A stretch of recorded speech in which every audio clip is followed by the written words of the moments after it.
बराबरी की बात कर सकते हैं, कैसे सबको सम्मान अधिकार की बात कर सकते हैं, कैसे आप लोगों को ऊपर उठता हुआ देख सकते हैं। ये समाज है साहब, यहाँ आज भी जात पात का जहर सबसे ऊपर चल रहा है। ऊंची जाति के लोग आज भी नीची जाति के लोगों को कीड़े मकोड़े समझते हैं।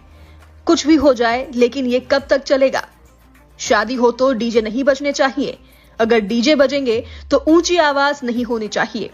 घोड़ी पर दूल्हे को नहीं बैठने देंगे, खाट पर बराबरी में नहीं बैठने देंगे, शमशान घाट में अंतिम संस्कार नहीं होने देंगे।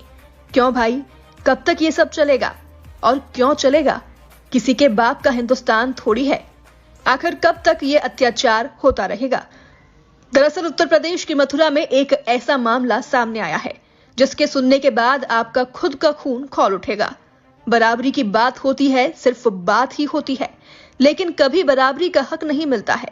मथुरा में 2 दलित बहनों की बारात निकल रही थी, लेकिन कुछ दबंग वहां पहुंच गए और पहले जाने को लेकर कहासुनी हुई, लेकिन बाद में वो कहासुनी इतनी बढ़ गई कि दबंगों ने वहां पर कहर बरपाना शुरू कर दिया, मारपीट शुरू कर दी और लोगों को बेरहमी से पीटना शुरू कर दिया, यहाँ तक जलील करना भी शुरू कर दिया।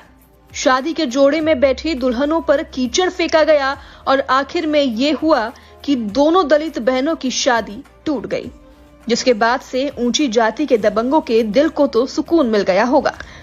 जो बहनें अभी अपनी नई जिंदगी शुरू करने जा रही थी, नई जिंदगी का पहला पड़ाव रखने ही जा रही थी, शादी होकर दूसरे घर जाना था, लेकिन उन्हें क्या पता कि कुछ ऊंची जाति के ठेकेदार इस तरह कहर बरपाएंगे कि उनके सपने पर ही पानी फिर जाएगा।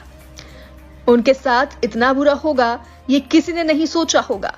हर बाप का सपना होता है कि उसकी बेटियां खुशी से विदा हो, अच्छा घर मिले, अच्छे से बेटियों की डोली विदा करें, लेकिन उन्हें क्या पता कि कुछ जाति के ठेकेदार ऐसा कर गुजरेंगे कि उनकी बेटियों को वापस अपने ही घर आना पड़ेगा। इस मामले पर नगीना सांसद ने पीड़ित परिजनों से वीडियो कॉल पर बात की है और उनको न्याय दिलाने का आश्वासन भी दिया है। साथ ही 28 फरवरी को मथुरा भी जा रहे हैं, लेकिन दूसरी ओर किसी बड़े नेता का बयान सामने नहीं आया है। यहाँ तक कि सभी पार्टियों को इकट्ठा करने वाले नेता अखिलेश यादव का भी इस पर कोई बयान सामने नहीं आया है। एक तरफ तो वो पीडीए गठबंधन करने की सोच रही हैं, क्या वो इस तरह से पीडीए बनाएंगे?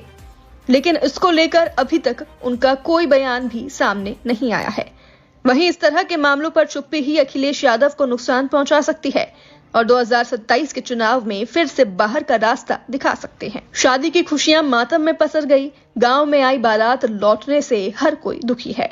हर तरफ सन्नाटा पसरा हुआ है और गांव में भी दहशत का माहौल है, जिसके बाद इलाके में पुलिस बल भी तैनात की गई है और मामले को शांत कराया गया। लेकिन सबसे बड़ी बात यह है कि ये कब तक चलेगा? आखिर क्यों दलितों के साथ ये भेदभाव किया जाता है और कब तक किया जाता रहेगा?